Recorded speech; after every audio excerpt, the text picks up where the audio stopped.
ఆదివా హననానికి స్పందించి దాదాపుగా 42 సంఘాలు సరిగ్గా సంవత్సరం కింద ఒక ఐక్య కార్యాచరణగా ఏర్పడ్డది. దాని పేరు ఆదివాసీ హక్కుల పోరాట సంఘీభ వేదిక. ఆ వేదికకు నేను సమన్వయకర్తగా కూడా వ్యవహరిస్తూ ఉన్నాను. ప్రజలారా, దండకారణ్యంలో దాదాపుగా 17 నెలల నుంచి మోడీ, అమిత్ షా ఒక సంక్షేమ పథకంలాగా ఆపరేషన్ కగార్ అనే పథకాన్ని ప్రకటించి ఉన్నారు. దాన్ని తెలుగులో మనం అంతిమ యుద్ధము అనొచ్చు. దాని కాన్సెప్ట్లోనే యుద్ధం అంటే దేశాల మధ్యలో యుద్ధం సాగుతుంది. ఎప్పుడైతే దేశాధినేతలు ప్రకటిస్తారో అది యుద్ధం.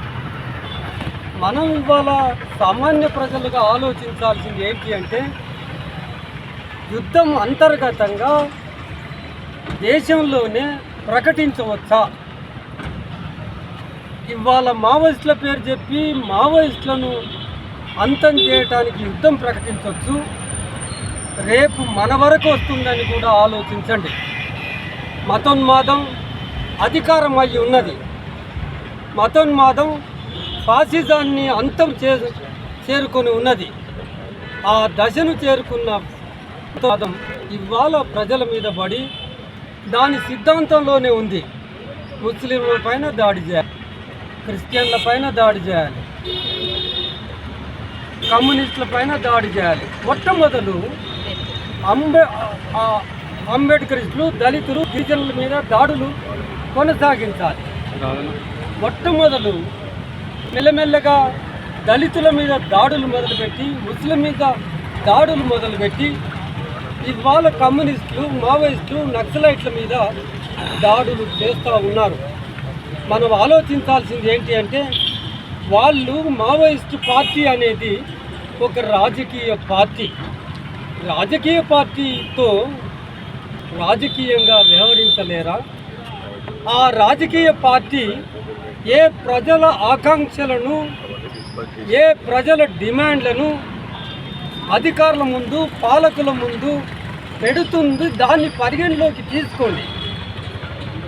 వాళ్ళు తీసుకొచ్చిన డిమాండ్లు, ఆ ప్రజల ఆకాంక్షలు ఏవైతే ఉన్నాయో అవి ఎట్లా నెరవేరుతాయి అంటే, అందరం ఒకలాగా ఆలోచించలేము కదా.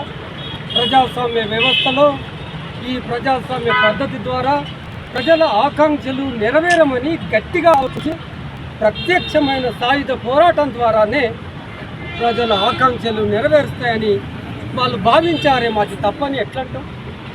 అందరము ఒకే మార్గంలో, ఒకే మూతలో, మీరు అన్నట్టుగా ఒకే దేశం, ఒకే భాష, ఒకే రాజకీయం, ఒకే పార్టీ, ఒకే నాయకుడు, ఆ ఒక్క నాయకుడు నేనే ఉండాలంటే ఎట్లుంటుంది?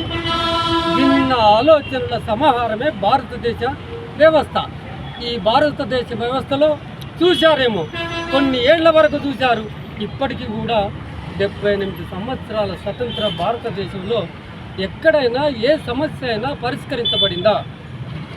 ఆ సమస్య ఒక మార్గాన్ని ఎంపిక చేసుకుంటే ఆ మార్గం సాయుధ పోరాటమే అయితే, ఆ మార్గం ఒకవేళ హింసకు దారితీస్తే ఆయుధాలు పట్టుకున్నందుకు ఆయుధాల చట్టం ఉంది, ఆర్మ్స్ యాక్ట్ ఉంది. ఆర్మ్స్ యాక్ట్ ప్రకారం శిక్షించండి. ప్రతి